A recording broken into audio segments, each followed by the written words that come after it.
All right, let's check the markets for you today. How about some good news? The Dow rocketing up again at 13,950. The NASDAQ is down 6.5, and the S&P is down just a little bit. But the Dow was up, and that's good news. Stacey? Bill, another one of the suspects of the tied to those failed car bomb attacks in London and Glasgow, formally charged. Sabil Sabeed was charged because police say he had information that could have stopped the planned attack. Ahmed is from India and worked at a hospital in England. He'll be held until a court hearing on August 13th. Ahmed is the third person to be charged over the failed bombings. Over to Iraq right now. A violent Monday in northern Iraq, home to most of the country's Kurdish population. A suicide truck bomber and a pair of car bombs killed more than 80 people, wounding hundreds more. Truck bomb left a 30-foot crater outside the headquarters of a Kurdish political party. Second went off in a crowded market. It is the deadliest attack in Kirkuk since the war began.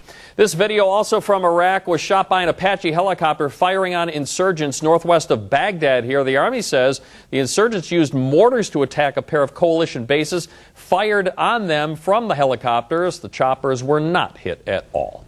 Police in upstate New York say text messaging may have played a role in a car crash that killed 5 cheerleaders. The accident happened last month in upstate New York, just days after the girls graduated from high school. The driver was taking her friends to her parents' vacation home when her SUV slammed head-on into a truck and burst into flames. Police say text messages were sent and received on the teen's phone moments before the accident. But police say there is no way to prove that the text messages caused the crash. Big news out of Japan for you tonight. Bracing for aftershocks from a powerful earthquake. The 6.8 magnitude quake hit around 10 in the morning local time off the northwestern coast. At least 8 people killed, hundreds hurt when buildings collapsed.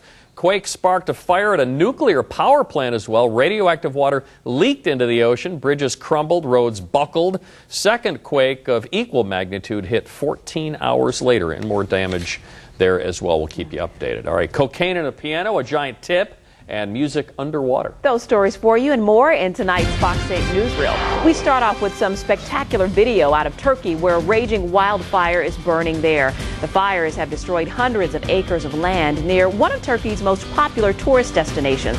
The blaze has already destroyed 20 houses and 3 villages have been evacuated as well. Talk about those earthquakes in Japan. How about a powerful typhoon hitting the coast as well, just missing Tokyo? More than 40,000 people have been evacuated from the hardest hit areas. Torrential rains causing widespread flooding. Strong winds damaged or destroyed about 1,500 homes. At least 5 people have been killed here, another 80 hurt.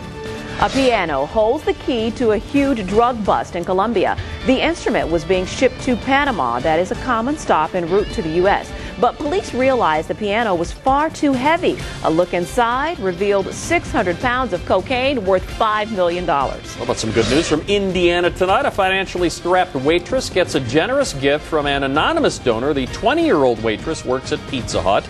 And when one of her regular customers found out she had trouble paying for college, she decided to give her some cash in the form of $10,000 in a tip.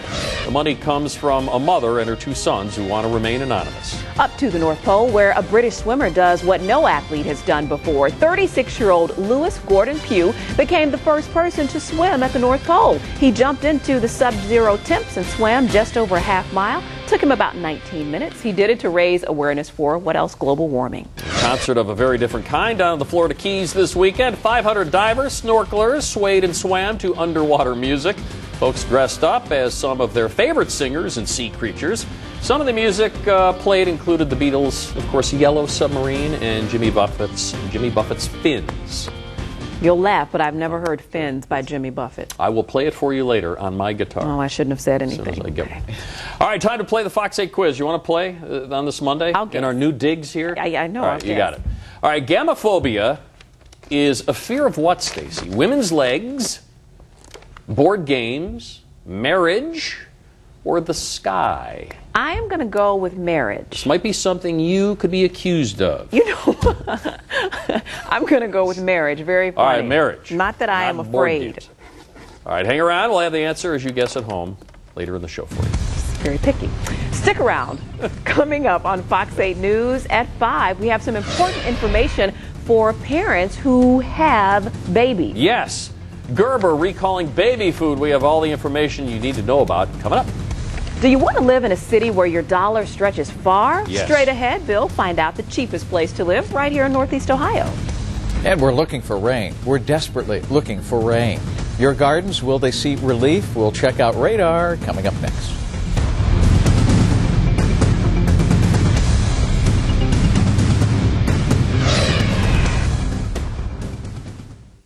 Does anybody have any idea what's coming up tomorrow at 10 on That's Life? Okay, well, I say this. We're going to beat the heat and stay cool this summer, and why the new Akron Art Museum is turning heads.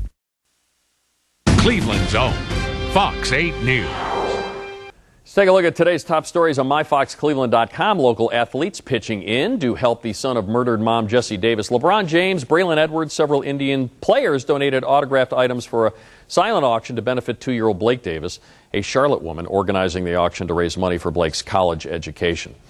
1 in 12 U.S. workers admit using drugs in the past month. In a new government survey, most of the people who used drugs were employed full-time.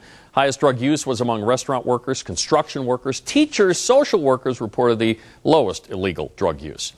And the race for the White House getting racy tonight. A new political humor video is out. You'll probably see it here soon. It features Obama girl debating Giuliani girl.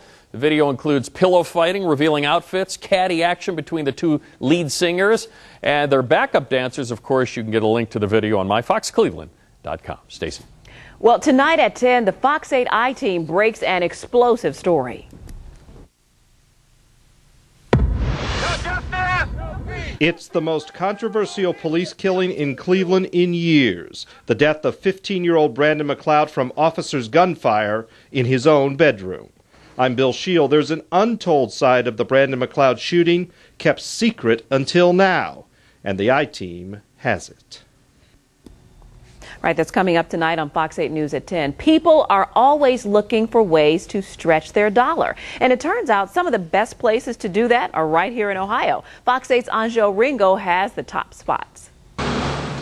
Ask anyone what they consider to be part of the American dream, and the answer is pretty consistent. Part of the American dream, I guess, is being able to provide a nice house and a comfortable living for your family. Owning a home is part of the American dream. You know, you want to have a nice place to raise your kids, raise your family. Turns out some of the best places to achieve that dream are right here in Ohio. Money Magazine ranked the most affordable places in America based on median family income versus median home prices for the area. 25 towns made the cut. 9 are in Ohio, including Northbrook and Backlick Estates at number 1 and 2. Not far behind is Maple Heights, coming in at number 7. We've known this for a very long time. It's exciting for us, though, to finally get some national recognition. The city's mayor says part of the reason Northeast Ohio has lost thousands of jobs, and that has a ripple effect in terms of supply and demand. But housing remains affordable, falling well below the national average. Relative to the incomes of our residents, the homes are priced at a very, very good range. Despite a multi-million-dollar retail development opening last year, neighboring Garfield Heights also has reasonable housing. Probably about 65% of the housing falls under the $125,000 range. The lots are small. The good news is it's easy to maintain. That landed Garfield Heights at number 23 on the list. The other good news is more retail development is on the way. And I think the appreciation of real estate for residential will also appreciate in the immediate area. Experts say a housing slump does have advantages. It can make the American dream a little more reachable. That's right. You got to have a starter home there and work your way up like most. What a lot of small people house. do. Yeah. And even in that video, you could see how parched the lawns Oh, yeah. are. I mean, very brown. Those people trying to start. Just imagine trying to start a lawn. Oh, that'd be Fix tough. it. You want me to fix it? Yes. I'll show you a satellite. That's the best hope. And right now we're looking at some showers and thunderstorms not too far away.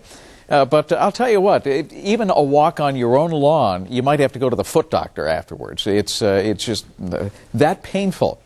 We're at 80 degrees here. Look at all of the sunshine in here. We've got another cluster of showers, thunderstorms not too far away. But at this point, they're really not solidly together. It's not a wide area, and the result will be eventually some precip. Let's draw on a front here, because we have a front that's roughly in this position. And up in here, we've got a little area of low pressure. This is about the extent of the rain. It's just enough atmospheric squeezing so that showers, thunderstorms are going on in Indiana, parts of northern or southern.